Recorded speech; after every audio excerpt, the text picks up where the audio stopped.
Eddakiika zino ziri 8 ezakaita ku ssaawa 4 ez'okumakya oli ku 88 katonyeze 8 programu eyitibwa Palamenti Yaffe.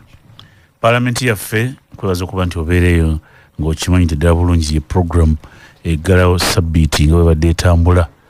Beene yateekawo omukutu guno eri abantu be basobole okutambula n'okumanya sabbiiti etambudde etya. Bingi badde mu ggwanga lino tuyita abakulu ne bannange bajje batuuse ensonga si abasinga okutegeera ensonga naye tubayita bajje battanye ensonga zitambula ku lw'omuntu wa bulijjo. Tujja kuza emyaka 24 njala kwebaza nnyo nagyo sinzira okuwuliza tituli mu GF tuli mbite tuli mu kweteekateeka. Njala kwebaza twadde nabo mu bakateyamba na Lukolongo twadde nabo mu katale wali katale kabene Kibuye n'ennyanizi gye mwatananiza mwebale nnyo mwebale. Sister Matilda okuva wali ku na Lukolongo bakateyamba mwebale nnyo okutwaniza ne Sister Chief Administrator Sister Nachiwu mwatukoze bulungi nnyo mwebale nnyo mwebale dda. Program nakuzimo ziri 14 omwezi ogw'omukaaga 2025 dobozi olimanyi lya musajja wa Kabaka Made in Sereko Sebuliba. Bingi badde mu ggwanga wane waffe tubadde nnyo mu byambalirira Ssemateeka awa Minister of Finance Ssemateeka akawaayiro namba 10 kamulagira tekamuseba kamulagira onosomanga embalirira tumanyi ensi gy'okulembera weetuuse weevudde weetuuse ne weeraga bo babiyitamu fe abalendo tubimanya ne babiyitamu muli ebbanga gwanvu Parliament ne biyitamu ne babiri paka bakakasa bana bakaba Parliament mbeera mu bukiiko ne bala nti eggwanga lijja kutambula mu mbeera efaanagana bwete. Kale tuyinza kubuusa nkola eyo ne Bwakabaka wa Buganda nabo basomera embalirira ntumanya ensi nga bwetambudde. Tujja tunne kumbali onafrika tunne kumbalira y'eggwanga laffe Uganda wane waffe ebweru Israel ne Iran balwana. China egambye ejjogula Israel lekeraawo ebino byebiri bitegeeza ki kati bakubira ddala bantu mu kibuga Tel Aviv bakuba bantu komeniaga nti mujje tutegeera kati lujja genda nga Luganda naye njadde kutegeeza nti olutalo gye luli eyo olwa byefuzo ne babimanyi ba imamkasozi abamenyamenya ensonga. Abakulu abakatuuka tulina imamu kasozi idi njawo tuuse salamu Yosef. Abawuliriza n'abagoberezi ba radio Eyobujjajja naddala abanyumirwa programu yaffe eno ya Palamenti Yaffe mwenna gye muli by'eggwanga ebyenjawulo ne mu nsi okutwalira awamu yonna. Assalamu alaikum warahmatullahi wabarakatuhu. Wa alaikum salam. Nzikirize ntandike n'okusaasira abafiiriddwa. Waliwo omutanyi wa Yusufu Nsibambyo n'afiiriddwa kitaawe Haji Malende afudde. Taata wa Hamza ab'ebyobufuzi mumanye nnyo muwala we Shamimu. Taata wa Shamimu omubaka wa muwi Kampala taata we afudde. Ntegeddeko nti bamuziika nkya ebugerere eyo. Inna lillahi wa inna ilaihi raji'un. Mu ngeri y'emu njagala okutuusa okwebaza kwaffe eri abantu abeegatta naffe nga tusinzira ku radio eno yennyini eno okunoonya essente ezo. Dr. Kimala yagenda mu ddwaliro ne bamujjanjaba era njagala kubasanyusa nti yakomyewo naye nga bwe twabagamba akyali mu kuwummulamu. Njagala okwebazaamu Honorable Nsibambyo ono ak'ensusso kuba alina omukutu kwali ogwa Buganda think tank ndowooza nago bagukunga nago ne gutwegattako mu mulimu ogwo. Dokita yakamala mu ggwanga kati ennaku 3 naye ajja kubeerako mu kuwummula kwa nnaku nga 10. Oluvannyuma oba oli awo mujja kukola ki mujja kumulaba naye twebaza mwenna abatwegattako nga tunoonya essente ezo ezamutwala okumujjanjaba. N'abasigadde njozaayoza n'enkulisaayo ababadde emakka. Mukulika eyo abantu bakyajja tusaba Katonda mukuume haji yammwe ate n'okusaasira mukadde waffe Sheikh Jaberi Kabirigo kuba mukyala we ate yafiiriddeyo yafudde ngo abasiba migugu kudda Mungu namujjula era naziikibwayo nammwe ab'ebukoma nsimbi tubasaasidde nti inna lillahi wa inna ilaihi rajiun tusaba Katonda asaasire mukadde waffe oyo ate nsuubira era waliwo yabuuza nti kati tusanyuke oba tunakuwale hajji ye bw'eba yakkiriziddwa n'asonyibwa amazambi ge gonna at least ali guaranteed nti talina zambi lyonna kati ate omuntu atalina zambi wamujjana kati gwomanyi woyimiridde oba osanyuka oba onakuwala. Assalamu alaikum. Oyo ye imamkasozi Idi era nga atuna ebyobufuzi nga bitambula amaze okutusasalamu ye omala yakatuuka Honorable Nsibambi. Yeso neyanza bwana Medi abatuuliza mwenna eyo najje muli nsaba nange okutuusa salamu yange assalamu alaikum wa rahmatullahi wa barakatuh. Nange nsaba osooke okubika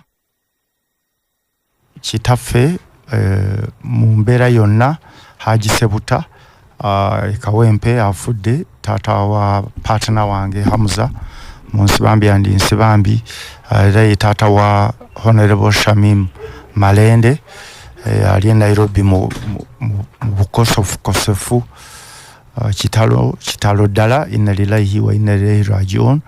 Tumuzika inshallah encha Bugerere era abantu bonna manyi kulinnya lye alina bonna basibye bayongobevu era bagenda Kawempe. Honorable Mali ayinza okubatanda bakumanya nti Haji Sebuta afudde naye kakati mubikira wano ng'ayingira. Nsaba nange akagero katono nnyo ku imamkasozi erinnya lye bw'oga nti imamu noteekako Idi nenzijukira nti alina n'erinnya lya Idi naye nga nakafuna ndowooza olunaku lwe nasaba visa eyasooka dda imamkasozi musanga alina abazungu oba nali naakavaawo twageranga wali ku Jubilee House nga imamkasozi alina abazungu olumugende Canada Bungereza nga imamkasozi nze bambuuza hoteri gye ngenda okusulamu sinaba kumanya Bungereza bulungi naye nga imamkasozi bamubuuza linnya nga lya asaba sente ze naga temujja kunziba munzigyeko sente za application ate munga temugenda kumpa visa olw'erinnya bamuga twagala erinnya ly'oggwani kati abagamba imamu noga imamu sirinnya nange neneunya nengati atono imamu agamba ati alabika akalubi naye muzeewe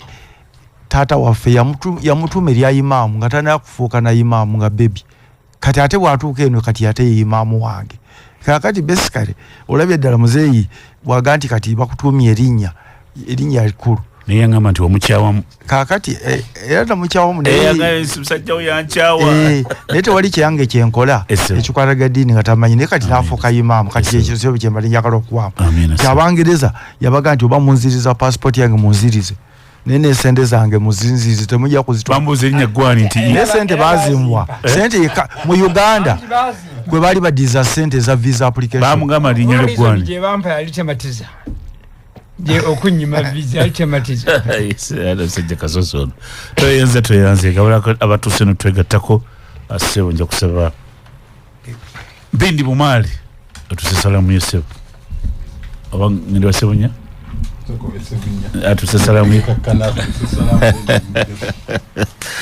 okay assalamu alaikum wa rahmatullahi wa barakatuh. Asebo tubalamusizza mwenna abawuliza programu eno naddala ku ssaawa zino twagala kwebaza Katonda nti tuli balamu ffenna nga bwe tuli wano n'abalala bali eyo bajeti eri bagisoma kati basomye neno buso webaza Katonda mu byonna nti akutuusizza ku lunaku luno netusaasira abafiiriddwa ne gwe nsanze mukulu imaamu Honorable Nsibambi nga baga nti taata waayo Malende afudde kitalo ate era n'abalala bangi abagenze jo nabaddeeko n'emikwano gyaffe naddala egimu gye twasoma najjo Makerere n'abalala bonna nga tuli basanyufu naye nga ate era siri musanyufu bulungi kuba ate era awo nabadde maze okuwulira nti entalo zittuse Israeli ne ne Iran bintu ebyo bibange biri wala naye ate bituli kumpi esebo bituli kumpi lwa nsonga nti bana Uganda bali integrated bali buli wantu wonna sikatanga ate batandika gabane muno n'abantu bamwe e Iran era tukirinde so netwesasira ngensi tetunaggwamu bintu bya futwa fujjo bujozi kweyagaliza ate nga nawano tubiraba so twesabira Katonda atukuuma tujjemu emize emibi kale tuwulize program nga bwe neeba ezze twebaze n'okuyita mu kusoma budget kwennyini nakwa abantu baali beeraliikiridde naddala nga bino byetugenda okwogerako ebya tiketi n'ebirala kata byonoone n'olunaku budget lwennyini so Mukama atusaasire oyo ye musajja wa Kabaka Robert Ssebunya Kasule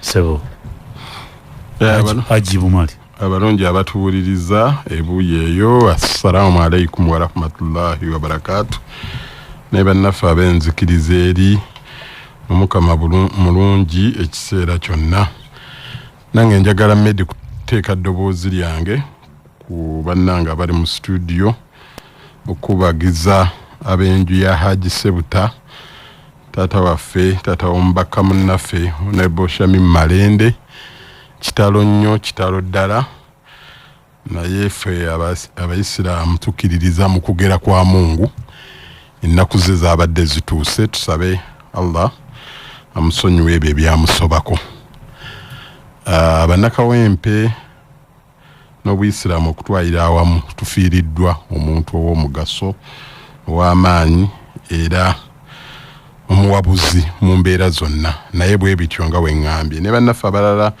abafunye obuzibu obw'enjawulo nabo nnakuwalira wamu nammwe naddala abafiiriddwa kitalo nnyo kitalo ddala bannange abaliko obulemu bakama bange mbatumidde yonna gye muli mwebale kubeerawo mwebale n'obuwagizi obw'enjawulo nsaba Omukama Katonda abankuumire tuyenze Medi katono nnyo bwenansana bali balinda eddoboozi lyange mu byokwesimbawo njagala mpite ku mukutu guno gwa CBS mbagambe nti ku luno sigenda kwesimbawo mukama wange teyansumuludde kanjira nkola ebibye olubengo yantikka tulabe nti mirimu gitambula n'okusigala nga tukola gino giyamba ku bantu okukkakkana emitima abantu bobaleseewa abantu abakusaba naye tubaako judgment bakusaba judgment gyokola obaleseewa bajja kubeerawo era tujja kusigala nga tubaweereza abenansana ono avudde mugoba ne mutya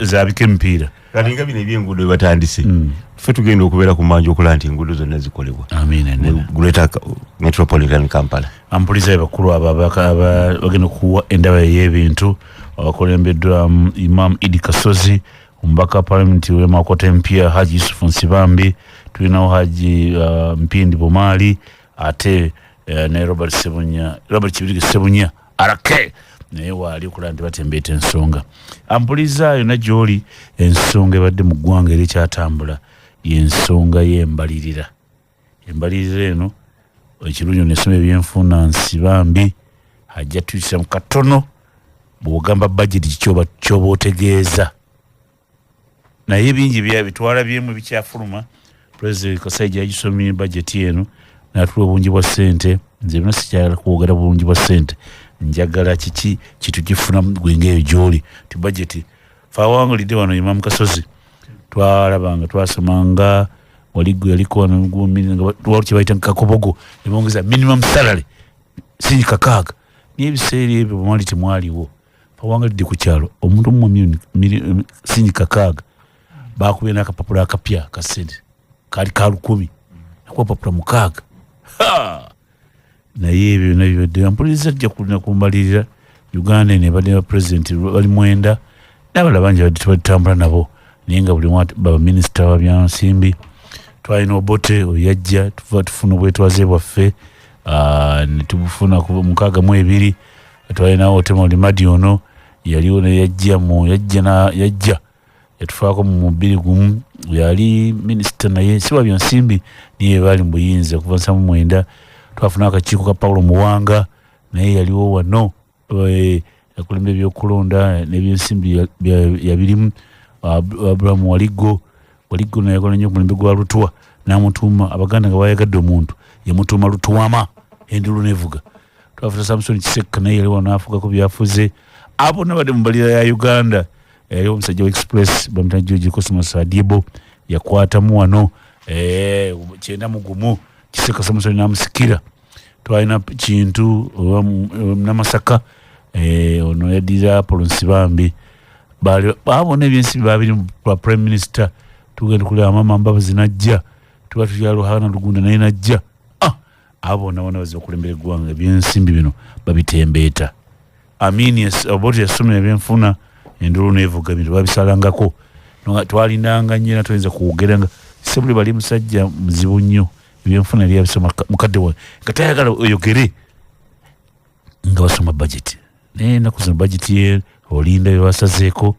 sibimanyi naye ali mu parliament banaatubuulira enkola yavaawo etya twalinanga amafuta bagasazeeko omusala bagongeze nga nezivuga naye kati bitambuzibwe bityo era tujja kwogera ku byembalirira mpuliza nja kukwasa omuzindaalo musajja mukulu ono Yusufu Nsibambi ye nga abaka parliament nadde ntunuulira budget eno abetteeso mpindi bafunye ebifukirira amazzi lwaki Nsoose Nsibambi yagambe imamu yamwanjudde nti bayakolera think tank ya Buganda ffe twafunye eki mutusigirayo ki okuteesa ne mufuluma bano bafunye ebifukirira amazzi mutukoze bubi Nsibambi ebitukwatako ne mufuluma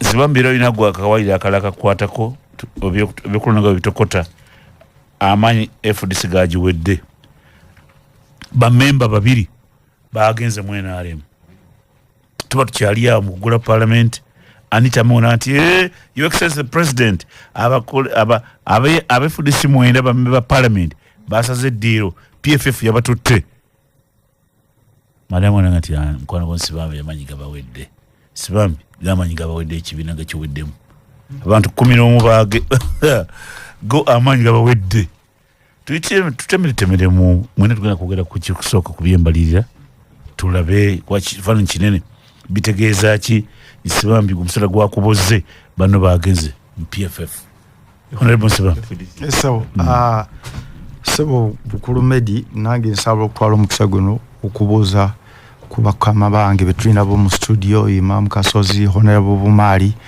ne kojja wange alangiridde era bwalangiridde nendowooza ate ffe yandibadde atusumika abasigaddeyo kiki kye tusigaddeyo basumikira mugende obuwanguzi bwammwe abantu babawulira muyetafaali mugase ku Uganda waje mukulu Kasule Sebunya Honorable wagaye nti tadda ne mugamba yoga kubanga sebo mwabali eno mutukubira mu ngalo neffe tumanyi omuliro gwe tubeerako noli natusoba kabinti ajja kudda aliwa mukama wawo I know mumwa kakati abatuulizamu naje muli mukama wanga atuwadde speaker ensonga 2 naye ensonga esinga obukulu yeyembalirira yeggwanga mu kusookera ddala embalirira gye tuyita budget yava eri mu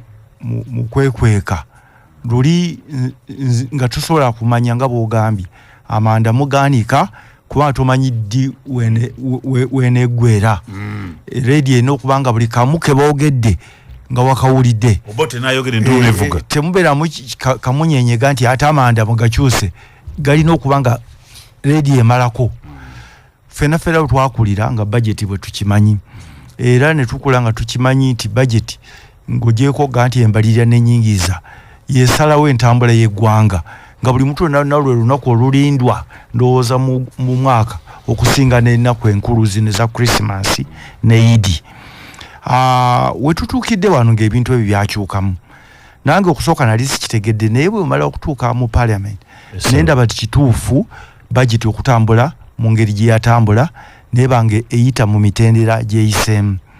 Nina omukisa abatuwuliriza ti ndi ku lukiiko olwa budget committee. Olukiiko luno kojja wange ne Honorable Maali balumanyi.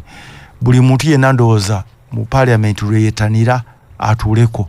Simanyi lwaki naye ffenna tulowooza nti bw'obeerako wali gw'oba osalawo ebitambula mu ggwanga. Era n'olw'ensonga eyo buli muntu yenna ekintu kyonna ekigulibwa kakabe kajiiko kyonna ekikwatagana n'entambuza ya gavumenti ennyingiza n'ensaasaanya kirina okuyitako mu lukiiko luno. Era ffe eyo gye tuli emawokota tuli bannaffe abavuddeyo nga beesimbidde ku kaadi ya NRM ya yero abagamba ffe tuli okumpi ne pulezidenti bwe munaateekawo nga mugamba tuwe luguudo tuwe kino ne pulezidenti byayagala ye ng'omuntu alina kiyisa mu lukiiko lwa budget committee ne lukiteeka mu lukiiko olunene olwa parliament eno budget ensaasaanya n'engabana ya keeki n'etambula. Kaakati mu lukiiko luno nga bwe twogera mwangu mu lukwakwayo waliwo gavumenti esooka neereeta ebiwandiiko byayo ebisooka ebiraga endowooza yaabyo mu ministerial policy statement. Kati bwevaayo neekomawo mu budget framework paper bwekomawo mu ministerial policy statement kakati buli kitongole ekya gavumenti kyonna ne kijja kiraga biki byekyetaaga era bwekigenda okusaasaanya. Kati mu kusaasaanya kuno kubeerako emabega Ministry of Finance nga yaleese ennyingiza n'enzikiriziganya n'ababitongole bya gavumenti ti ensaasaanya ne gye mwogerako tugisobola oba ya mulamwa.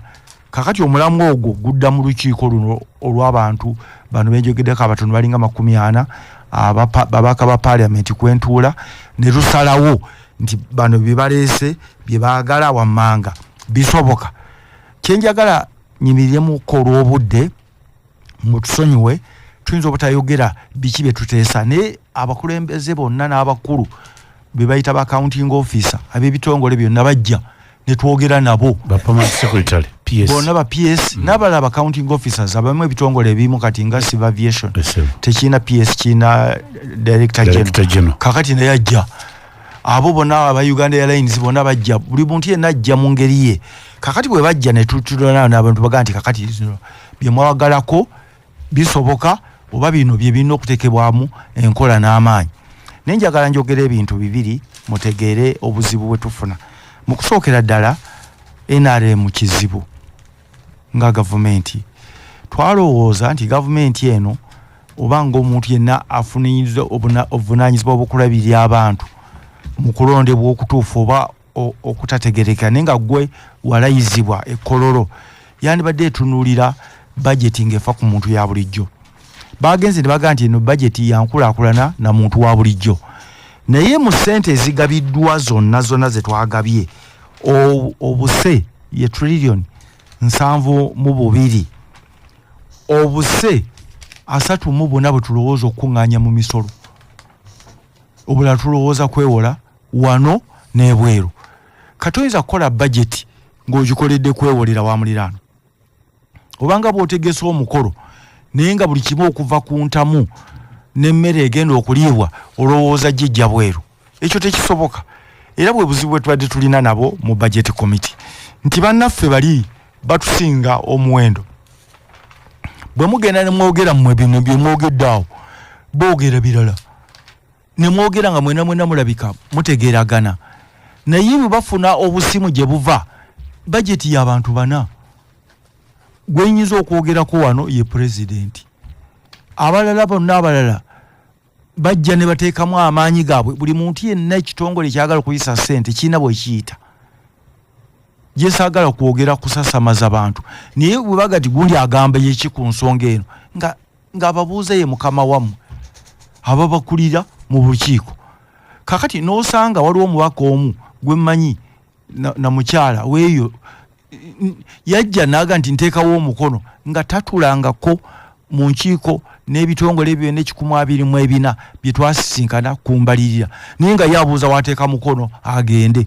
Kakati mu mbeera eyo numbers abantu bajja bali bannaffe ne balowooza nti tulina kye tuyisa naye nga tetulina kumpi kye tuyisa nga parliament okujjako president yenga omuntu kyayagala n'abantu be abasatu abana. Akola budget ya Uganda bali bana atusalya abantu bukadana mbutano owokubiri bambi ye professor yajabuzi kuteka bintu mu nkola katono kanso abasalya w'eggwanga budget embalirira bali bana nga basalyawo abantu milioni 45 naye nga ate basalawo abamu asooka ye president owokubiri ye waali amanyiddwa ate oyo alina n'amaanyi agasinga ne president naye nga talondebwangako muntu kuyogera ku byanfuna okusatu ng'ate tabisomangako.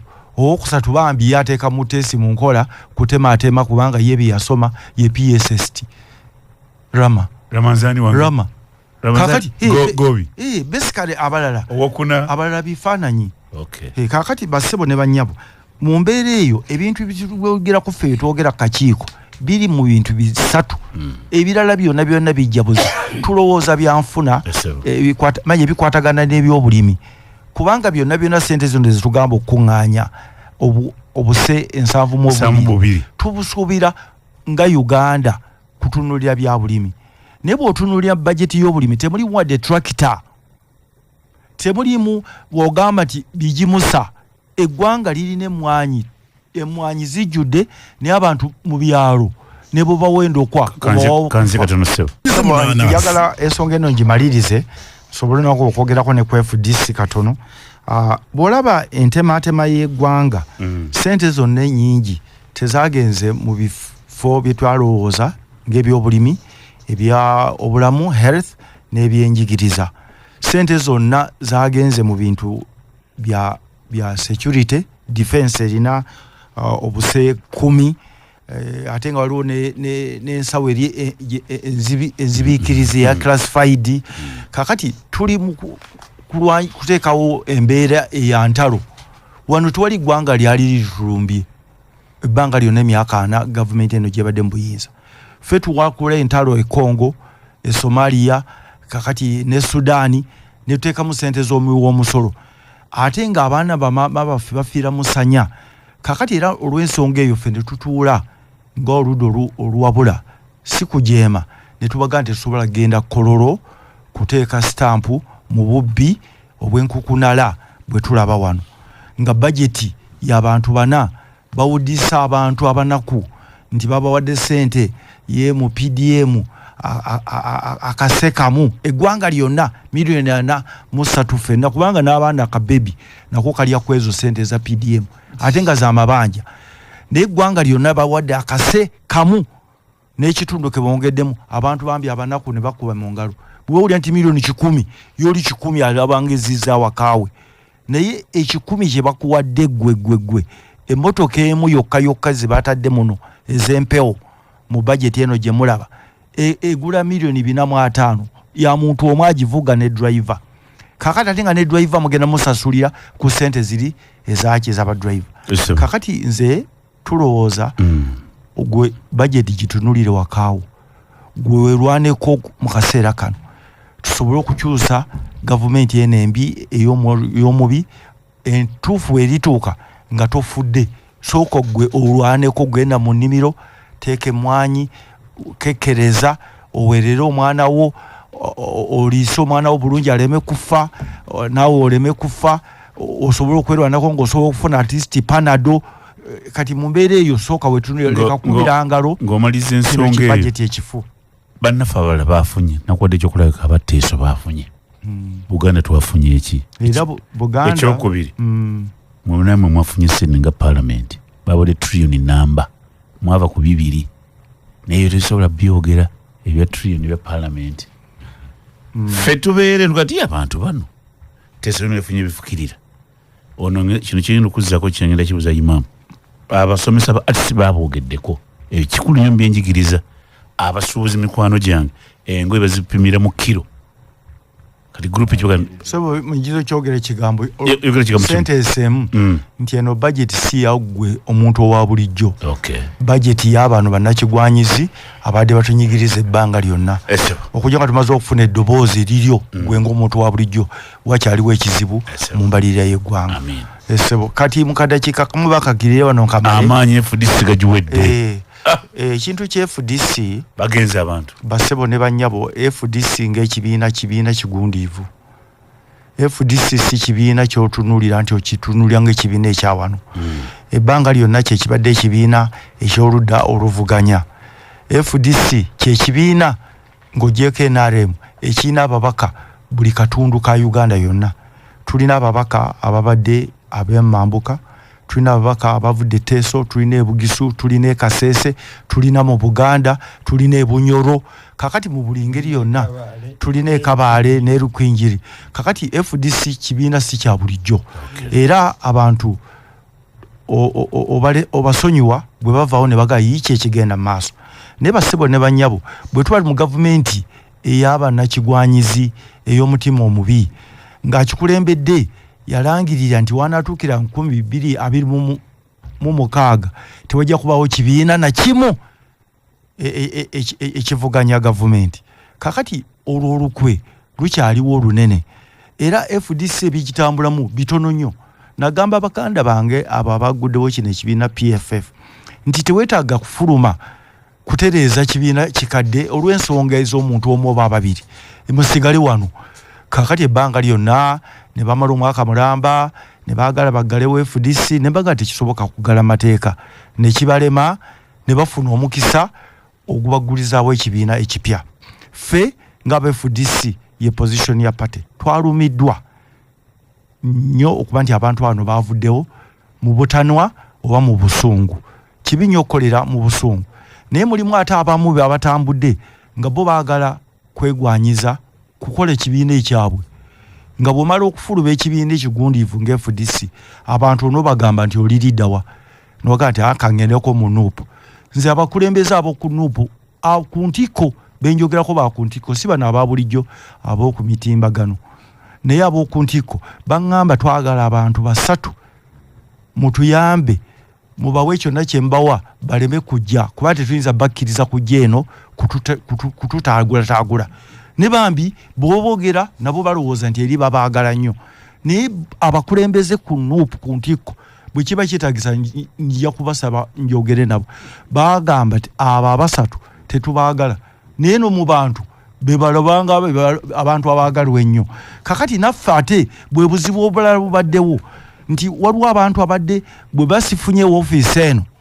nandala wuuno agenda kuvaamu omwaka ogujja ne powa agenda kuvaamu kubanga nandala ne Amuriat be bagamba nti bakola ensobi ezibaddusa mu mwaka ogujja tebakkirizibwa kudda mu kwesimbawo kakati bano baali baagala baveewo ng'ate constitution tenaba taamu kuvaawo ebyo byonna byamunda naye ffe twatudde tugenda kubawa amayinja ag'omuwendo obeebaza emirimu gye bakolera enkyukakyuka tubasaba gye bagenze mu kibiina kuba baafunye omukisa okwekolera ekibiina kyabwe nabo bafune obukulembeze nakyo kikulu mugenda bawe amayinja ag'omuwendo agabeebaza emirimu gye bakoledde ekibiina n'enkyukakyuka tubasaba engeri gye bali mu nkyukakyuka eyo gye bagenze mu kibiina kyabwe kikwatagane naffe n'ebibiina ebirala mu nkyukakyuka abantu tubawe akamwenyumwenyu kubanga abantu bali mu buyinike n'okubonaabona si nkayana za bibiina kyetubasaba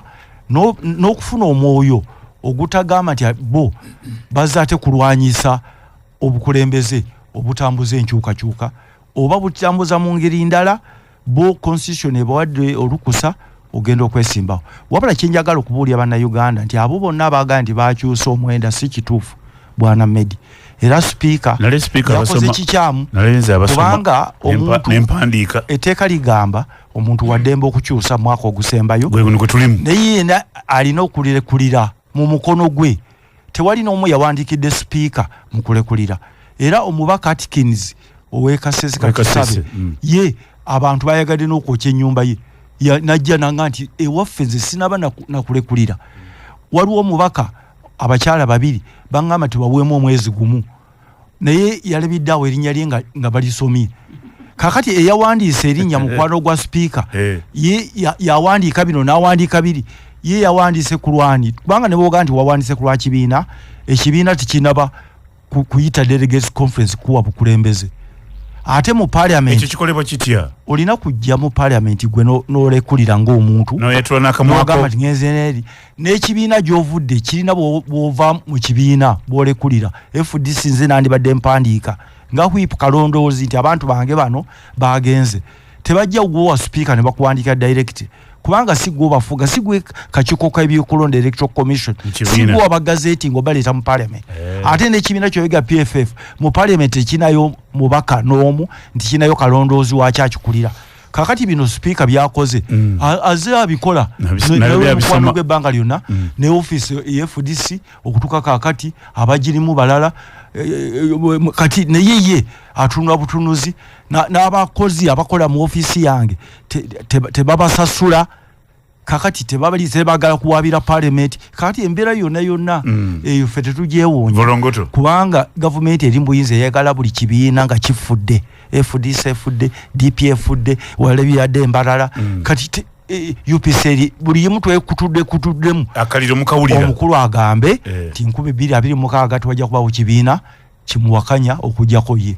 Amayinja ag'omuwendo Lukwago n'omuwa ne Uganda oyo yasinze okufuna naddala olw'obuvumu okujja n'abeera mu kibiina omwaka gumu n'ekitundu n'akifuluma ng'ayagala bukulembeze. Kakati oyo owanga obuvumu gwengeri gy'ojja mu kibiina ky'abanno ekitambudde emyaka 2 n'oyagala okifuge mwaka gumu. Kati obeera muvumu nnyo, twagala tumuwe ejjinja ery'obuvumu okwetika ebbengo eddene Semuju naye tujja kumuwa ayogeredde ekibiina kino ebbanga lyonna ng'akozesa ssente ze n'amaanyi ge, buli muntu birigwa naye tujja kumuwa. Sagasagana woliwe watuufu 88 katonyeze 8 CBS FM. Imam Wamisewo na sebu tugende mu maaso baba neyanziza sala bidamu byonna naye gwe njagala oyogere ku basomesa tweyanziza n'abasuubuzi ebyo nsibambi yatuyitiddemu. Ndowooza ekikulu ekisooka kantandike n'ekyasembyeyo, ebbanga lye tunaamalanga tuli mu byabufuzi by'ebifo. Ekiwulidde eggwanga terigenda kukola ki? Bwe bayogeddeko nti omuntu tamanyi agamba nsayiningawa gye baateeseza taliiyo. Kati omusango nno njagala kugujja kuba MP nguze kuffe ababalonda. Nyina gye nagambira njagala kukiddamu, tulekerawo okulonda abantu kuba tubamanyi, kuba batuziikirako, kuba batuwadde ssente. Bwe munaabalonda mulekerawo okutukaabirira nti Imam na kino kyogere, gundi na kino kyogere. Omubaka we yabadde akyogera ng'akyogera ku mmeeza ennene ye palamenti, naye kati tasobola kukyogererayo. Ate abamu ku abo bwe bajja ne beekaaliisiza ku madaala ga parliament, bw'okebera mu Hansard tebalinamu kigambo kyonna. Naye wano gye basanga bammedi n'emizindalo gyabwe kabalaza ne beekalakaasa. Kati obwo obuzibu bukyali ku mmwe okutuusa nga tukyusizza endaba yaffe ey'ebintu.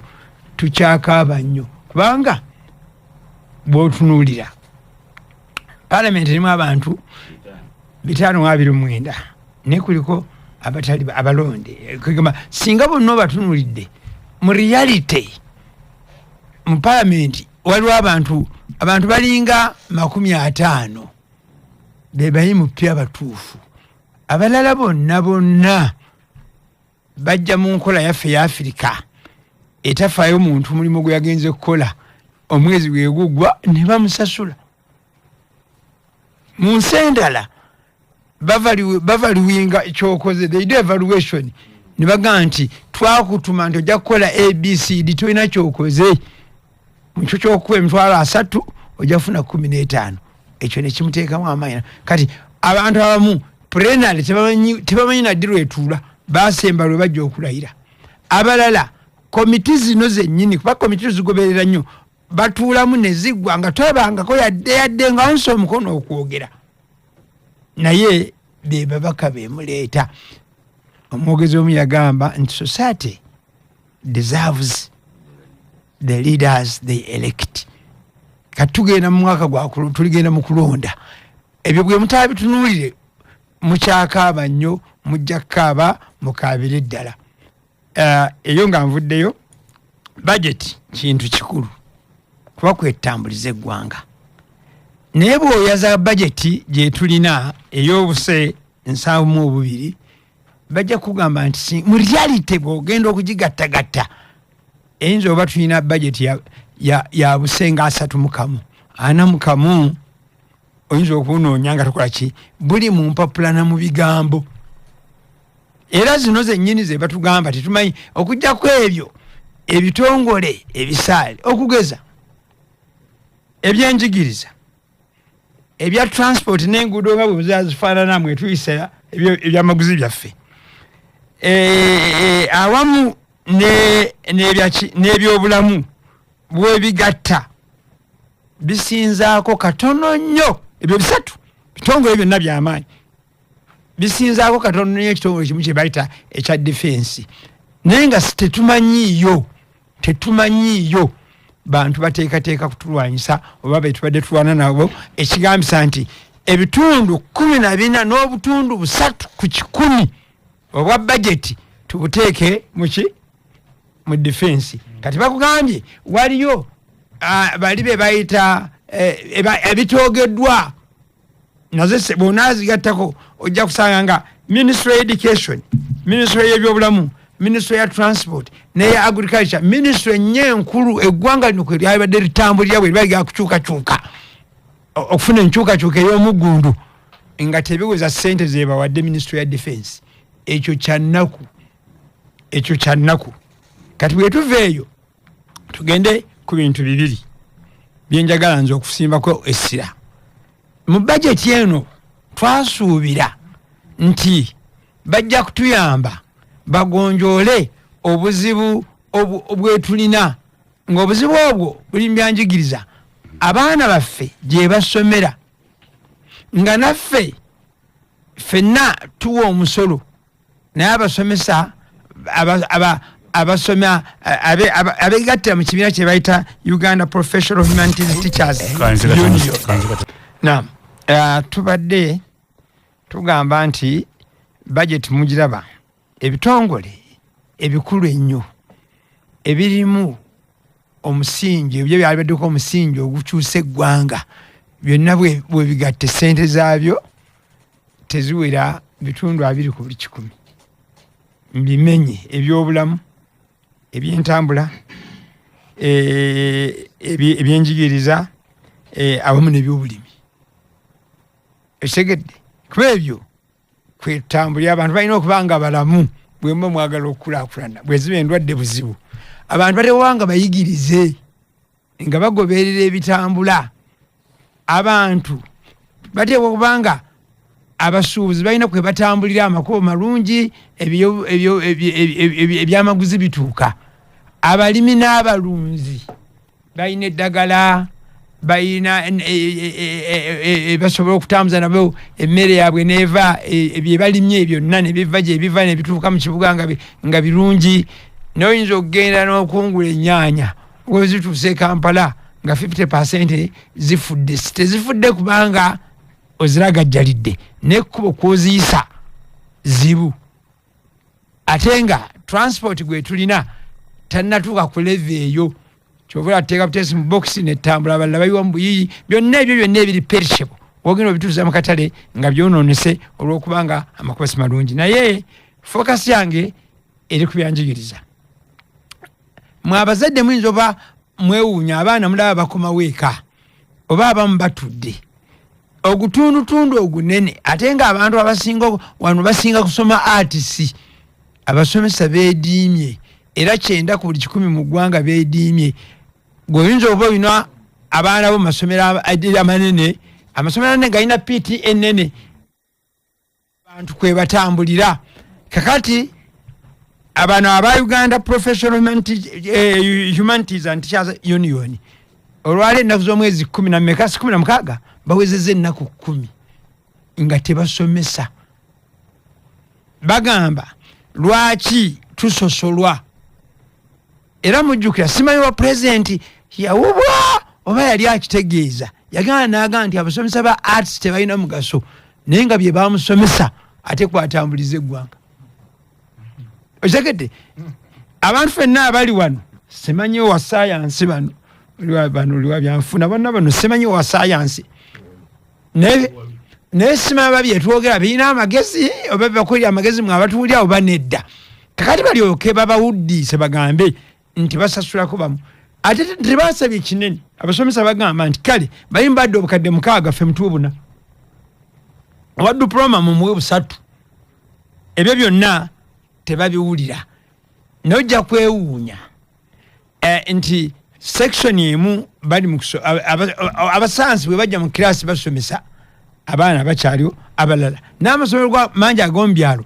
gagambye abaana nti olwa discipline n'ebirala temujja kubanga bwe banaabeerawo aido tugenda okukakana tukoze eki kakati ekyo twali tukisuubira mu bajeti eno tekyayogeddwako n'ezo ze batadde mu education obuse 5 n'obutundu 4 okitegedde tewaliiwo kyebagamba nti ministry of public service evunaanibwa ku bakozi ba gavumenti esirise ministry of education eri directly ku kino esirise mwewuunye nyina olukiiko lumu lwennabaddemu omukungu omu n'ayegamba ebigambo bino agamba nti bannange tuli mwagala abasomesa ba gavumenti naye ebitongole byammwe kuba district yesasula baki naye tebalina bifo kati amasomero nago ne gasigalira awo mwetaaga abasomesa abaana webali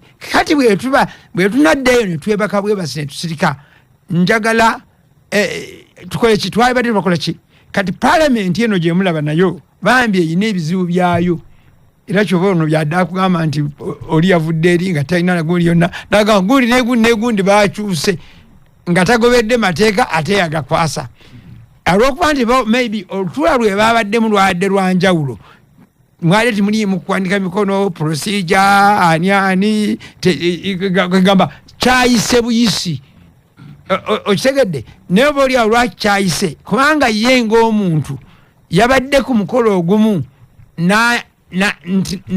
n'ayaniriza abantu babiri n'agamba bavudde mu FDC ne bagenda muki seba MP n'ate bonna babanoonyeza ebifo bannange kyenjagala okubagamba mwenna abali ebweru mwenna mutegere nti ebifo si bye bigenda okukola eggwanga osobola okuzimba eggwanga lyo nga tozze mu bifo ng'otunuulidde biki ebyetaagisa nolwekyo abasomesa banaabeera aido tugenda kuddawa ekyo mukitegedde bulungi ekitambula abaana bammwe tebasoma ekyokubiri kyenjaga kumaliriza nakyo kyekizibu ky'abasuubuzi bweyogeddeko abasuubuzi abasuubula engoye balina ebizibu 3 bye babateekako ekisooka bagamba omusolo gwabwe naddala baziyita nti hand woven mu nsi mwe tuli n'ennamba ez'abantu ezirimu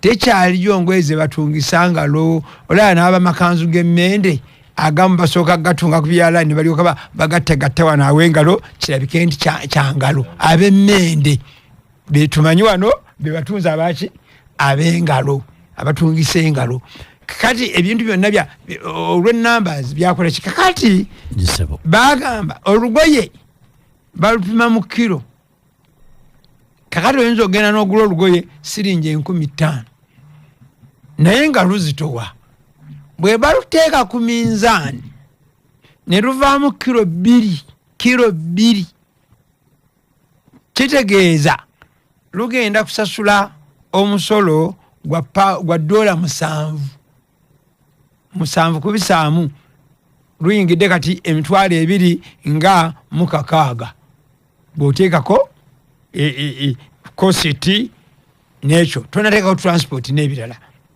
kakati awo wewali obuzibu mu bajeti eno bakyokonyeeko bagaa nti tubakendeereze mu mateeka amatuufu n'obuntu bulamu ekyo kyokka okugamba nti olugoye lwetugula piisi emu balubalire mu kilo nga basobola kupima kilo okuwa value y'omusolo. Simanyi sagana kubuyita bubbi kuba obubbi kitono. Ekigambo obubbi kitono. Kwegamba dira obukumpanya ogateko obubbi ogateko obunyunyusi n'obulyake obugatte mu ekyo kyekigambo ekyo akimanyi gwe kimpereza nkigamba abantu kumpewo. Kati abasuubuzi bafaawo kwe bali bwe bavaawo abasuubuzi abo ab'engoye ezimu omanyi abasuubuzi affe abasinga era beegatta okuteeka mu konteyina batono nnyo abasobola okukola ki babadde mu group egi era bulijjo baziranga kati ne babateekako akaga nti buli mugugu buli omu akola ki luli babadde babeera ne clearance ya group egi nga akulembedde ekikoosi katogeza wali omwami mutabaazi abadde akulembera abantu be nga agamba nti yabakirani kati bagamba nti gwe media ani gwe genda ojje omugugu bagubale ekyo kyennyini kya buzibu. Era tuli mu myezi ena ng'engoye z'abantu zajja tezituukanga mu maduuka abantu bakaaba fiizi z'abaana baabwe emmere n'ebintu ebirala. Mutusaasire ffe ababeera mu community offices babaganze ndi imaamu w'omuzikiti kati sikyali imaamu abasiraamu bokka n'abantu bangi abatali basiraamu buli lunaku nfunayo n'olwekyo ekyo ne kibeera ekyokusatu ne bagenda baleeta wano abagwira besirina nabo obuzibu kwanze nze sirina boundary nze omuntu simutunu yajava naye olw'okuba mu bikoza kizze abantu abava ebweru wa Uganda nga si bannayuganda bwe bajja okusuubulira wano baabawa buli kalungi konna bebawa ettaka ery'obwerere bebawa mukita tax holiday ne bajja era bajja ab'engoye bagamba nti bazikolera eyo embaale bakyayina bamala okukola engoye zino ate ne bajja bazitunda na bano abajja eri ewaabwe nga bo tebalinako omusolo. Tebakoma ku ekyo balina obuduuka bwa liteyiro obudde munnamakolero oluseera era ate mu ngeri emu wa liteyiro ate ne batandika n'okuzitembeya batembeya engoye nga bazitwala muli kabuga konna. Kati omuntu ayabadde ava emubende ajje mu kikuubo oba ku akeedi yonna eri wano asuubule oba wano ng'ewaani kulina kivu asuubule ku musuubuzi wa wano ayaze omukisa ogwo naye takyakola ki. Kati abantu bali eyo bibasobedde. N'olwekyo ekyo bw'okigattako taxi regime etali nnungi. Nze nali nfunye omukisa kyensembyayo ssebo nafuna omukisa nze nyina omukisa nenjogerako n'abantu abamu abakulu abakola mu misolo bo bennyini banakuwavu. Ekigambo kino abasuubuzi bakyogedde naye nabano bakigamba nti tuli banakuwavu okulaba nga baganda baffe ne bannyinaffe bali mu kuva mu kukola ng'abalala be bajja ate n'ekyo ekirala kyogenda okumanya n'abo bawulira nti batwala mu makolero ago industrial park nti za bwereere ate bo basasula government tefunamu individual people bezifuna. Ebigambo bino byenjogera abantu abasinga batyo okubyogera olw'okweraliikira kwe balimu bajja kunona bajja kukola ki teri agenda kunona okujjako Katonda nga yakunonye n'oyo akunona Katonda ayinza okumunonera mu kkubo nga tanna kunona. N'olwekyo mwabakulembeze mu mitendera gino ku bintu bibiri byenjogeddeko ebyokusoma kw'abaana baffe n'ebyabannaffe abasuubuzi abantu bemutwala muteekwa okuvaayo banaddiini tuve mu transit wali wetulindidde nti bampita ddi bampe emmotoka 5 oba meka z'abantu bange tujje twogere ku biruma abantu baffe. Otherwise nezo zetwagala okufuna mu church ne mu mizikiti nga bazituwa tezijja kujja kuba abaali badde bazituwa. Ekimu lwaki omusolo tulina obuzibu mu ssente buli kantu ne baga nti ne fees bagende basolodeze mugundi ekireese abaaleetanga wano ssente baali basuubuzi kati babasiba. Era bwe oyagala kumanya essente genda ku dola kuba abasuubuzi tebasuubula.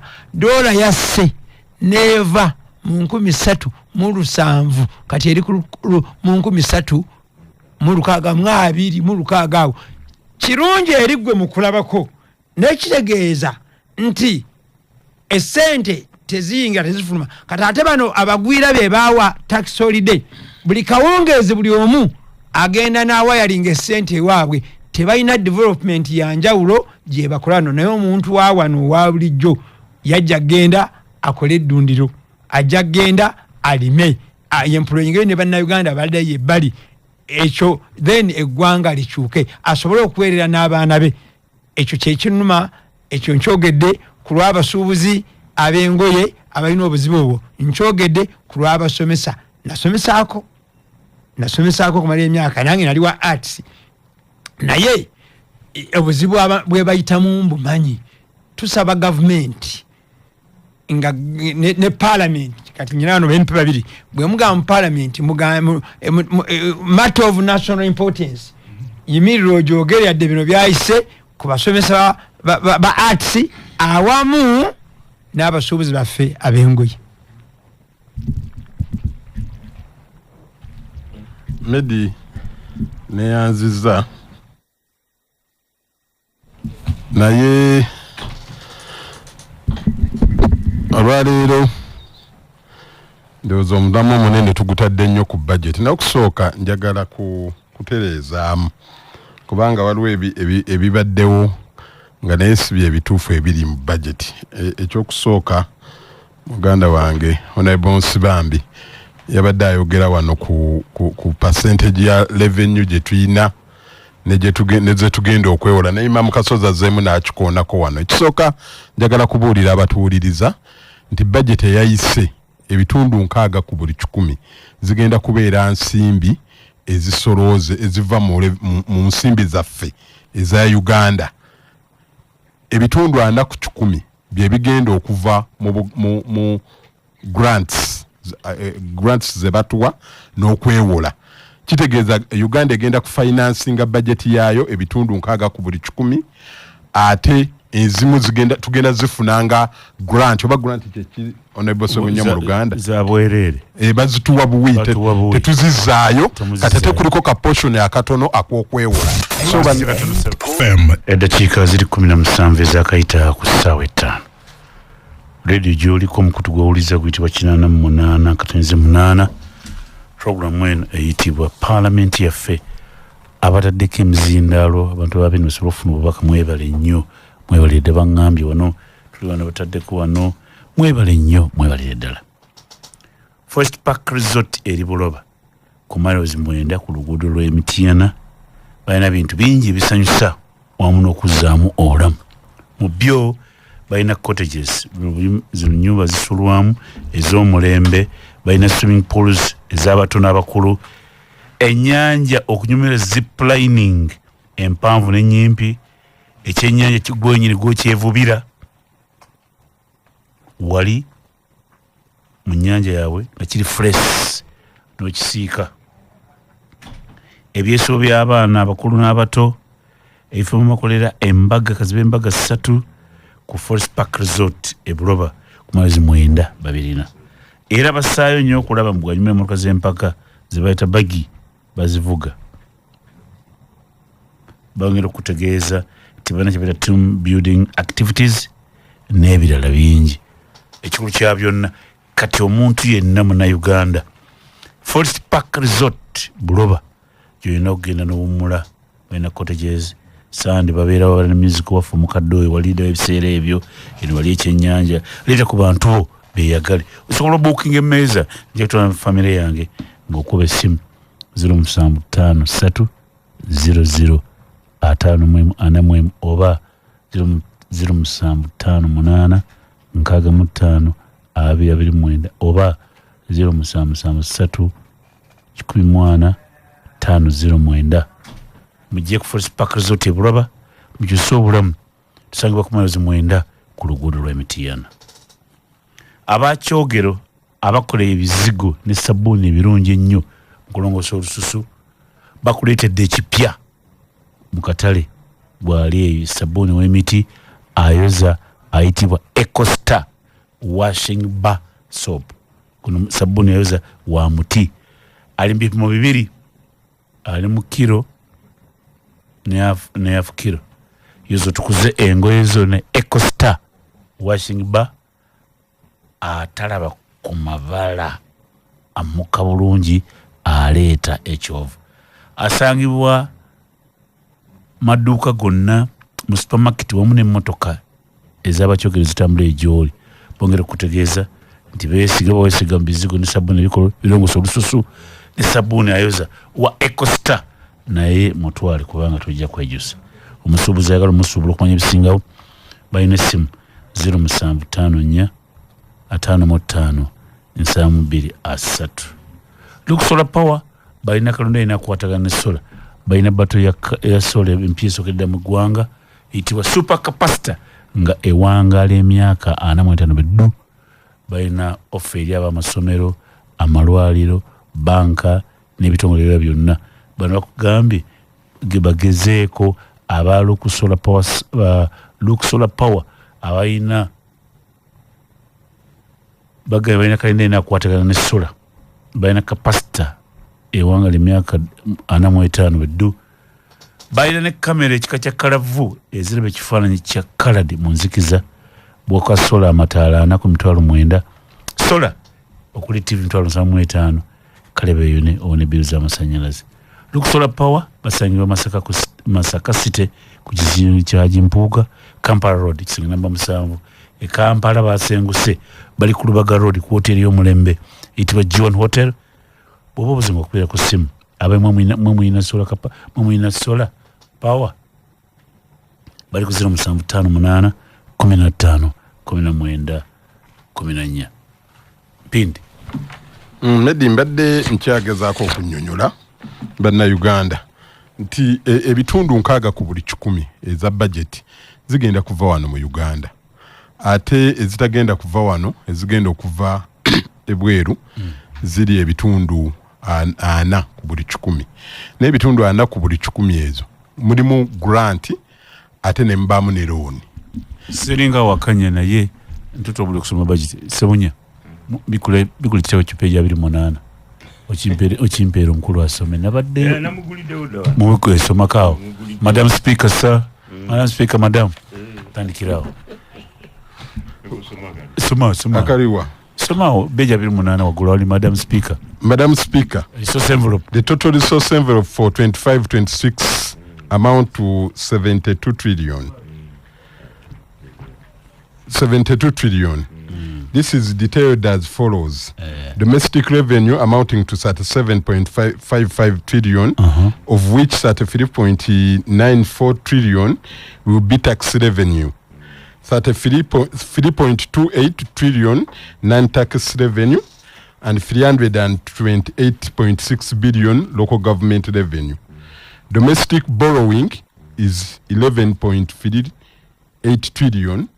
Domestic refinancing of maturing domestic debt is 10.3 trillion. Grants and external borrowing for general budget financing is 2.08 trillion, and external financing for projects is 11.33 trillion, of which 2.8 trillion are grants. Awuliriza manyalo muvunire ekyo waliwo kentaddeko kalamu bakita internet borrowing gwe nensiba mwe mwasoma ebyobufuna ekyo kitegeeza kiri mu Uganda internal borrowing okwewola okuli okw'omunda nga mwewola mu ggwanga mwewola kuwani mwewola muno mu ggwanga mwewola kubani kano anti kati kenkanka kunnyonnyola kati nga wooli media awo nga nange wendi wano nsobola okuba ne ssente zange nenga saagala siyina kyenzikozesaamu nenziteeka mu bank kati wenziteeka mu bank government webe eyagala ozikozesa nezijjayo nezikozesa nenteeramu ka percentage ka interest katono oba nateekayo biliyoni yange emu government nezijjayo nezikozesa bwe mala ozikozesa nenteeramu biliyoni nempa biliyoni emu oba n'emiliyoni nga 10 kino kyekitegeeza government weyeewola n'omuntu waliyo weyeewola government weyeewola banka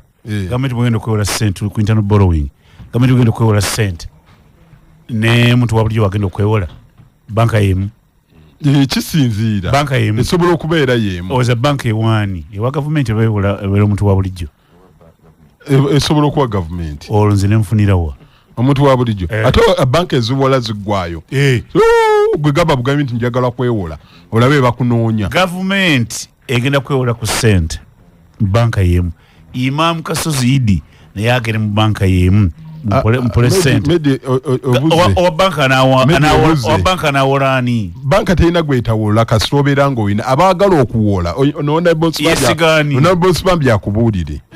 Ate banka tesobola kuyimirirawo ku gavumenti kubanga gavumenti teyeewola nga bantu. Ate gwobuze abantu abeewola abantu babiri omu bamuyita Imamkasozi Idi agenze kwewola ssente no bamuyita Mr. Government nga beewola banka gye bayita Bomali Bank kati Bomali Bank nesooka kuwaani ku bonna terina gwetawa Medi kyenjagala okugamba gavumenti bombi Mr. Bomali Bank yesigani ku bombi eyinza okwesiga Bomali ate neteesiga gavumenti kisinziira ebigambo bino ebyokwewola Medi bisinziira nekye mbadde ngezaako kugamba nti gavumenti tesobola kumalayo sente banka zezaagala kuwola kubanga gavumenti yeewola n'abantu beewola era ng'oyagala okimanya Medi gulawo wano gamba wano ku CBS nti abakozi baffe tubatadde bonna bagende beewole mu mabanka ge baagala sente tujja zibaweeranga mu budde olabe banka ezinaakeera wano enkya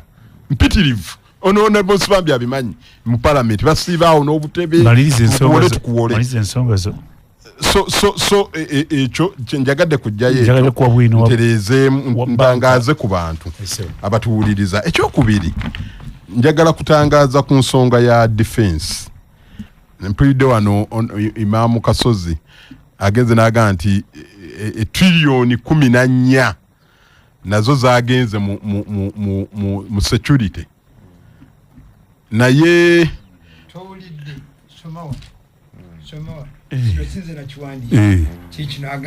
defense again ran away with the huge chunk of the budget close to 10 billion 10 trillion 10 trillion 14.3% of good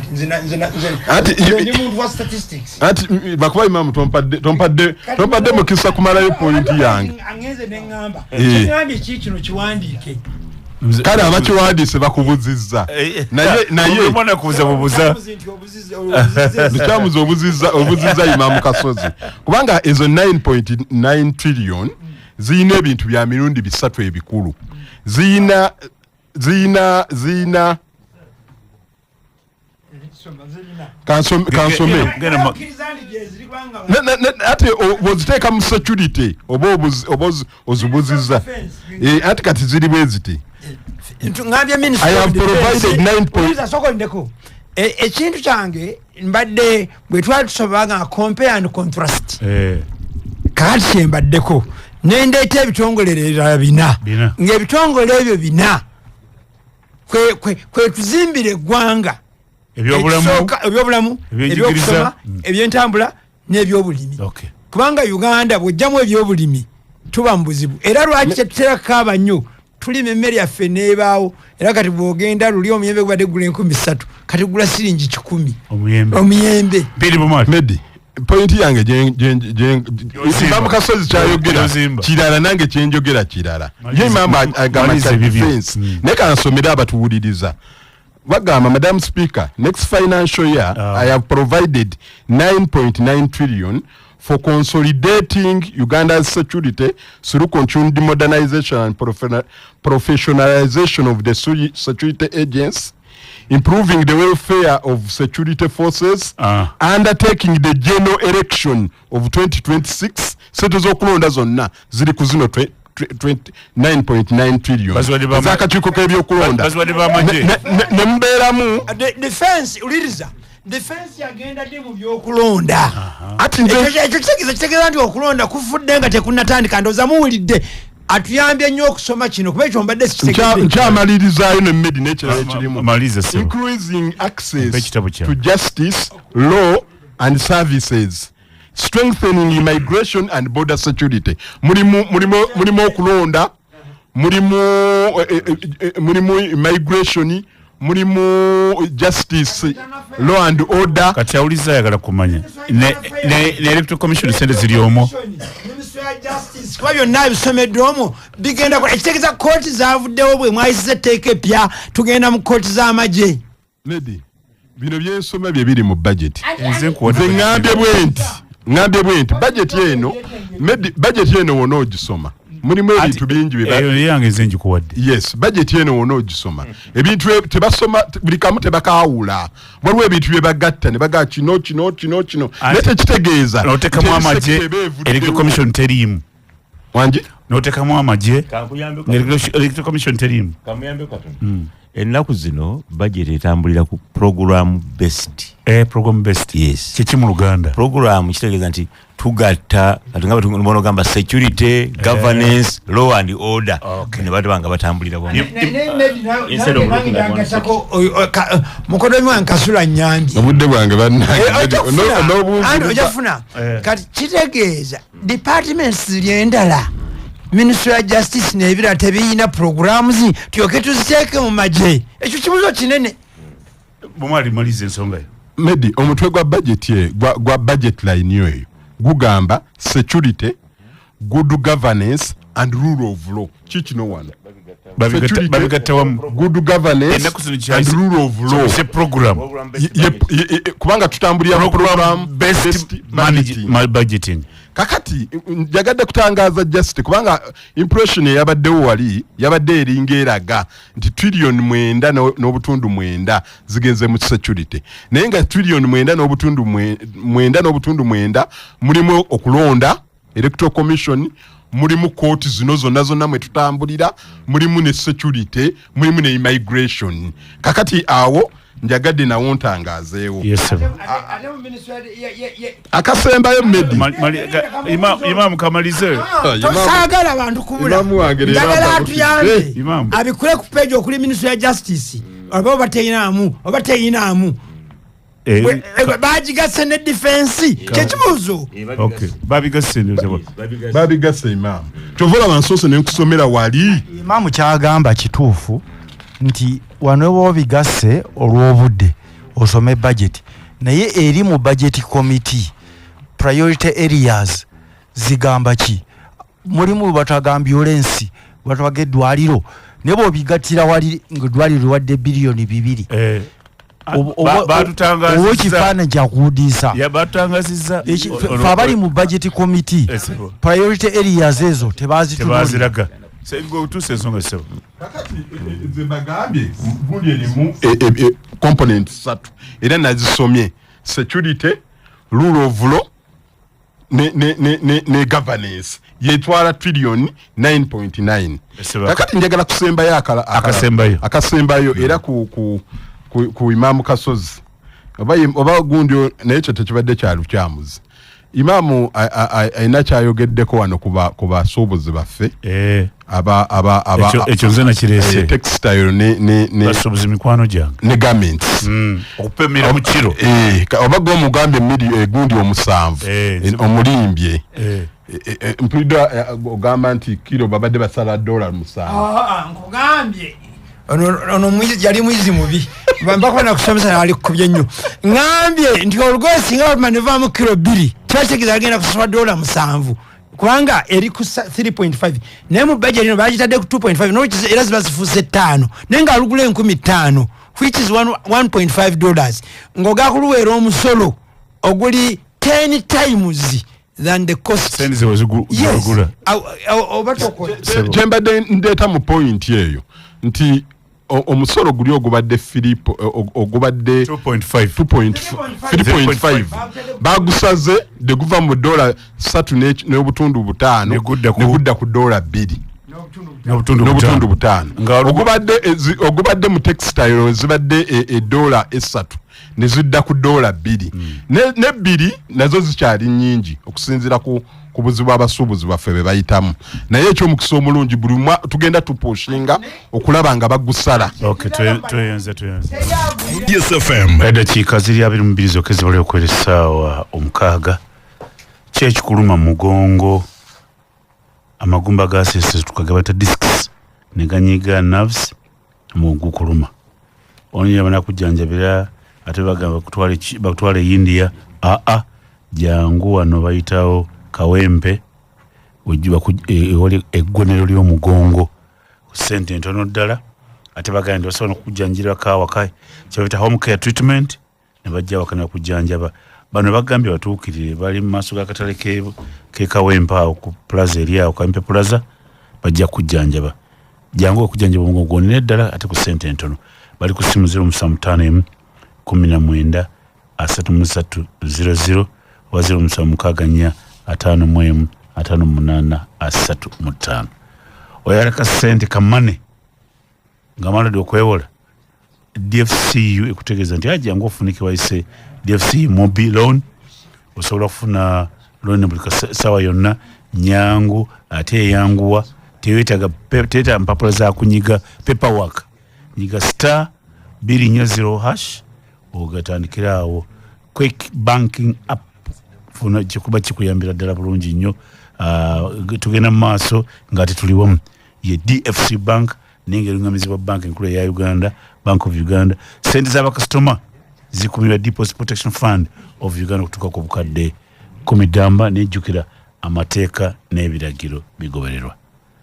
togeza okuva awakasa zino zigenda kubeera 6 nga tolidde mugati oba okufunye teekako kyebaita prestige margarine ekirungo kino kiwoomesa omugaati kirimu vitamin A, vitamin D, vitamin E ate ne B12 ebikuwa amaanyi okuyita mu lunaku abaana n'abantu abakulu muliye abaana bwe prestige margarine bawoomerwe omugaati amasavu matono ddala kino kiyamba okukuma omutima gwo nga mulamu mu ngeri emu bamutunda grams 2.5 grams 5 ekiro saako ne ka bucket mu Luganda sembe bakiyita bucket bagitunda kwasobola okufumba chapati oba amandazi prestige ali mu kikubo nafa mu Rafiki building yawo edduuka namba 3 osanga ba prestige bano aba Chapa Enterprises bayita prestige abakolera ekisigo ne sabuni ebirungi birongosa olususu bayita bakyogero baleese sabuni ayoza ono ali mu kilo sabuni ayoza engoye talaba ku mabala amuka bulungi bamuyita Ecostar kati yaliko oba ogula sabuni ayoza engoye Ecostar banafa abakyogere bamukola asanga mu maduuka supermarket wamu ne ku motoka zaabwe bamutambuza ayala okumanya ebisingawo wega sabuni ayoza engoye ayitibwa Ecostar bali ku 075 55 73 0392 17 mutani omufu ese ebintu byensi bibuzaabuza naye ekifaananyi ekigazi kye tulina okutegeera mu byonna ti bajeti eno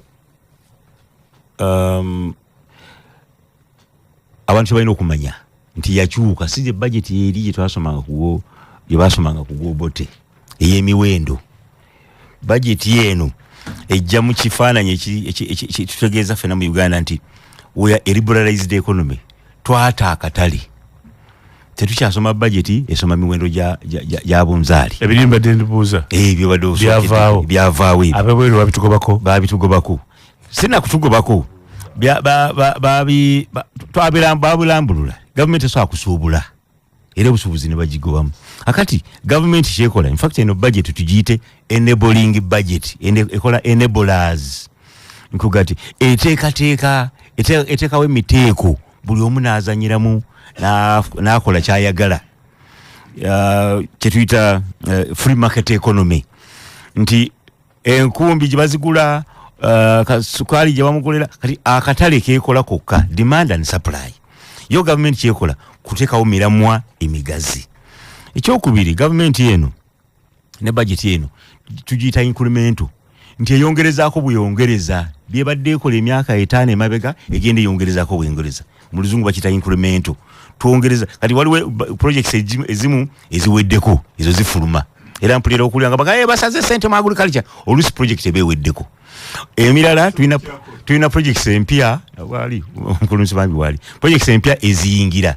kati nga bwowulira nti nusafu ejja nga bwowulira nti waliwo project ejja mu byobulimi eneetereza emitindo so bwe kityo budget bwetambula so twagala abantu baffe babeere bakakamu nti tosuubira nti emiwendo bajja kugyongeza oba kugikendeeza ekyo twagirekera kata emiwendo twagirekera kata ebyo bagobawo budget kakobogo budget kakobogo eyogera omuwendo gw'emmwanyi kati emmwanyi yekoleyo kwa katale gavumenti kyatufaako akatale k'emmwanyi bwe kagwa ebweru nawano mu Uganda nga kagwa bwe kalinnya ebweru nga n'ebweru nawano kalinnya oba simu abatunda muwogo abatunda obutunda akatale kekolera emiwendo akati gavumenti eno erina ekintu kyeyasalawo mukulu imamu njagala akitwale mu mwoyo mulungi nti yasalawo nti ebintu ebimu tubikwatenga programu namba tetukwata security nga security bweriyo tukole ekibeero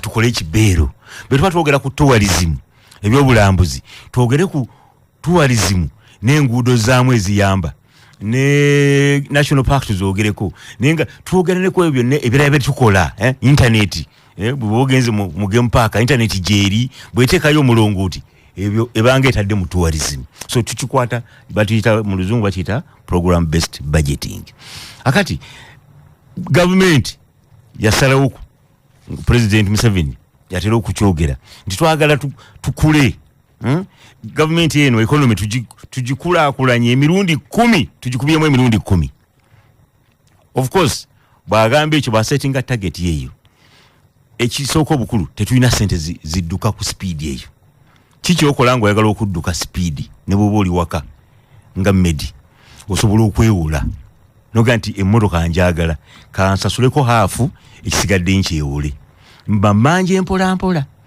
nsobola okubanga emmotoka njirina n'emirimu njikola nga mukulu imamu ono kati si wenanasi asobola okugamba nti ngenda kugula buloole bubiri akamu nkasasule akalaba kampole naye bwe naatunda ennyaanya zange n'enanasi zange ngende nga nsasula mpola kakati gavumenti eno naye ekikola naye gamba twagala tukole enguudo kilomita 2,000 mwaka guno ogujja naye sente tuzirina that future benefit okukola n'okwe twandifunye emyaka 10 ejijja katukufune mangu tufunemu economic benefit tufunemu okuganyulwa okw'amangu tusobole okubanga tukula ku speed kyovola banga sente tuzeewola ate sente zino zitwewola tuzeewolera mu project siza kwewola kuteeka mu kitavu kuteekawo kulya tugamba nti mu byobulimi twagala project mbeka nti 2 ennyonyi twagala ennyonyi ya Uganda Airline tujagulako 2 3 tuzeewole utegedde so ekyo kirinyisa ebbanja lyaffe nate kiba kituyamba okula ku speed so that growth rate je tuba twagala maaso kyovola banga twewola kyenyiza okubagamba kekirana nti budget yeno kuluno minister yagisomye bulungi mu program based budgeting yaffe si mu sector nti agriculture kankulageko kamu bibiri program ni sector sector twazivuddemu nti twagala okugira tourism tubuuza sente za tourism dala meka katu budgetingira ebintu ebigazi wano mu tourism batugambye nti bataddemu billion 4.3 Speaker, Madam Speaker, we have allocated 430 billion towards direct investment in tourism next year. In addition to about 2.2 trillion provided for other tourism support investments, such as roads. Ukitegedde nti tuongereza ku tourism ono tumutaddemu bweziti naye tuongereza mu kuziri trillion nga 2 zetwateeka mwedda mu nguudo zetwateeka mu kamera n'ebirala byonna ogenda mu tourism so nze ndowooza nti kigenda kutuyamba kibeero kyaffe program based budgeting so tugikiririzemu kubanga gwe mulundi ogusoose okuba nti birambululwa bwe bityo n'ekyokusatu nti bannayuganda oba Museveni yaliwo oba avuddewo oba ani yazze oba mukulu Nsibambi ono ne FDC tujja kusigala nga tukola tubanjibwa nga tukola n'emirimu nga bwe tulina ogikola okujjako nga bannayuganda tusitudde omutindo ne tukola exports nyingi oba ne tufunayo ekituwa essente ez'omuggundu ng'amafuta otegedde kuba tuliko economy akatambulira kwa agriculture tumumanyi nti aina low value crops, low value items, nti ebintu byaffe bya agriculture tubyagala nnyo naye ku mutindo gw'ensi yonna bisinga okuvaamu obusente obutono. Singa abatunda diamond nga Botswana, singa abatunda gold katugambe nga Congo ne Sudan, abo bayina ebintu eby'omuggundu ebireeta sente nga nyingi nga tebazijjamu emisolo gy'abantu, tetukamula bantu. So okujjako nga tuvudde mu kukamula abantu enkola gye tukyakola ey'okuteekamu emisolo ne tutandika okufuna ku sente z'omuggundu ne baana ba president ani tujja kubanga twewola. So nze mbakubiriza twongere ku mitindo gyaffe ebintu bifune ebbeeyi ey'omuggundu. N'ekyokubiri tufuneyo ebintu bye tujja mu ssente ennene nga bino minerals zaffe, tulekerawo okuzigaba obugabi nti gundi ajja n'asima n'atwala gavumenti bwe beesobola ejje yennyini esime. Ani atwala bwana Medi neyanziza speaker kubanga naawe ekintu kyendowoozeza nekyentunulidde kojja ayogera wano. Kojja oyo si muntu wa bulijjo era bwe muwulira nti abasiibudde mwe mulowooza nti abasiibudde mu constituency yabalumiddwa nnyo kubasiibula abawonye ng'omuntu. Kojja ali eddakiika ziri musanvu ezisobola okukolesaawo mukaaga gyatumaliza program naye nga saba message eno sokola bagiweereza isobe ku mpewo togamba nti musajja nsereko n'okola bwoti njalayo gisongo ulagwa zaabu agabera soma ogula agiweereza waggulu mulengere oyo honorable oyo Lord ani Honorable Chofa agambye atya oyo Lord Mayor Lukwago n'alabula abe FDC nti mugenze kasita bamwaniriza yalabula n'abaga nti mugenze kasita bamwaniriza kubanga ye bw'atafuna bukulu awo tabeerawo. Ani awanise waggulu ye Chofa tegabye Honorable naga nti yatulabula ti mumugenze nti oyo omukulu Lord Mayor bw'atafuna bukulu awo tabeerawo. Ekyofa togabye njegadde nebikubanze mbusoma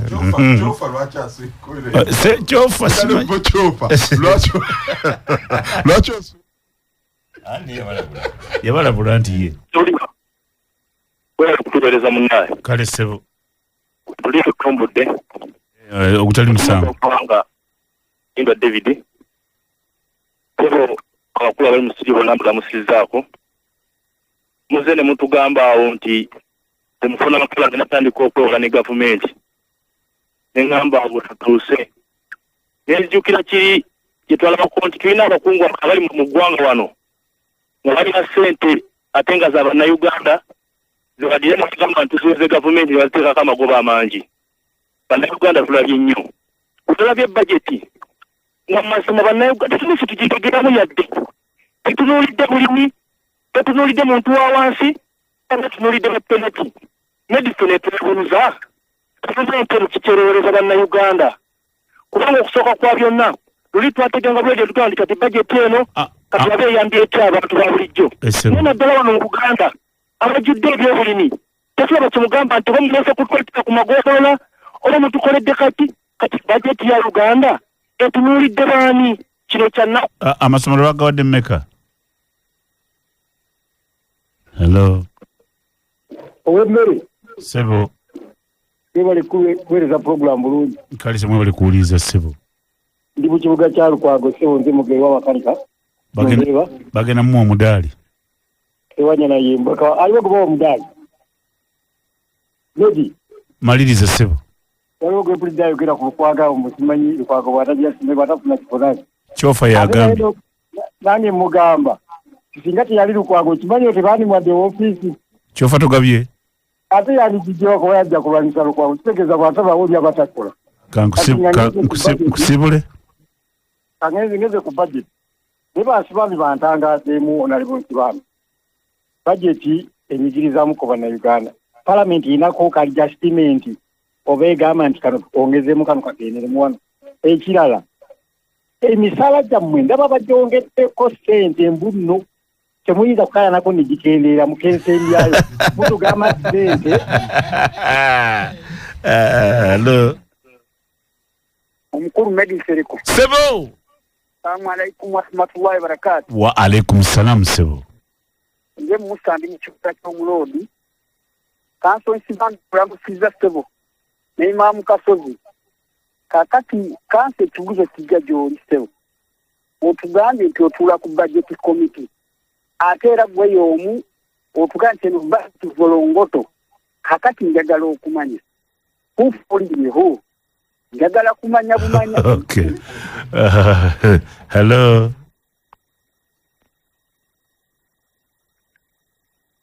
Munango oli ku simu yogera. Alo musajja wa Kabaka. Wanji. Webali kutuweereza bulungi nzikidde nsinzidde wano Bisango. Mwebale tuuliza bannaffe. Bannange tubawuliriza nnyo ab'Ebisango. Kanso oyo mutumidde nnyo n'abakulu abali mu studio. Naye nze ekyamazima nange kituufu budget yayise mu ngeri etali nnungamu. Nze ennaku yange weeyi. Ate nga ffe ekitundu kino ekya Buganda. Yadde budget mu mbeera yonna twanditaddewo mulaka kulaba nti tubayo ke tulobinga. Akatono ke bataddewo kati okugeza. Twawulidde irrigation scheme ezigenda ogunjibwawo mpya. Buganda tetulimu. Abakanga tetunnazannya byabufuzi yadde weebiri ebigira. Naye akakatono tukalobinge kaveeyo. Omuntu wano ddala wa Buganda omuliri. Ezo irrigation scheme ennene zijje zibeeko ke zitukolera tugambe nti budget yadde tetambudde bulungi naye tulinayo ke tusiseeyo. Tuve mu kuzannya ebyobufuzi ebitatugattako biibe ebisango. Ebisango bandabire.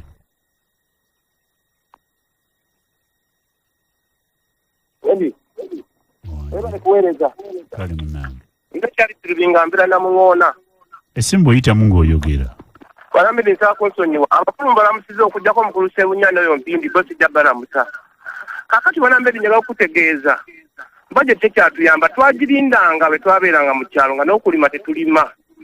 Nga tulinda budget n'essaawa ya leero tekyayamba muntu wa wansi. Tetuba tulinda basale ku mafuta. Agana agatuyamba aga parafiini. Naye ogenda okulaba nga teri kituyambye. Kyensambyawo kiruwa. Palamenti njagala okutegeeza Honorable Nsibambi. Tubeere kimu tulwanyise omulaba ali omu. Oyo omukulu kyokfa togabye ekyamazima senga sirukwago tepatalina mulimu kyazirubinge na muŋoona. Nsaba kanso kulwaba notusibule. Ndowooza abakuba essimu tubeebaza ekintu kya budget ffe abatuulayo ku lukiiko namba ntono nnyo. Aba opposition tuli abantu nga 7 ku 40. Ate abamu bwe bajja nga olumu tebabeerayo ne batawa budde. Kakati tulina obuzibu nti mulwanyisa kinawolovu. Ekintu kye tulwanyisa ekya gavumenti eno si kyangu. Bwe tugaa nti budget y'abantu bana tukiraba ne bali bannaffe bakiraba naye tewali n'omayinza kukyusa mbeera. Kulwa gavumenti sebo. Gavumenti kulwa gavumenti galawo. Tugalawo naye tugamba nti President Museveni ye Minister of Finance substantive. Era government bwe tuba tusoma budget tugisoma on behalf of the president. Naye kitegeeza nti budget yaffe emirimu gyekola enguudo zekola amazzi ge bakola. In fact amazzi ge irrigation weegali wano projects weeziri mu Luweero n'awalala wonna. Era bwe oyagala okufuna amazzi agasola agali pumping genda mu bank ze baateekawo. Banka baziwa omutamwa abantu bagendeyo subsidy kweri osasolo katono n'ofuna amazzi agoku irrigation. So nze ndowooza nti abantu baffe balina ababaka batuyamba okulambululira abantu ba bulijjo kiki bafuna mu budget nga tebali mu byabufuzi. Otherwise bwe tunateekamu nga tulumba Museveni yekka ku lwa budget eno tetujjagaziwamu ng'abantu. Tugende tunyonyola abantu baffe obasobola okufuna services nga emiteeko gyonna gavumenti egitaddewo.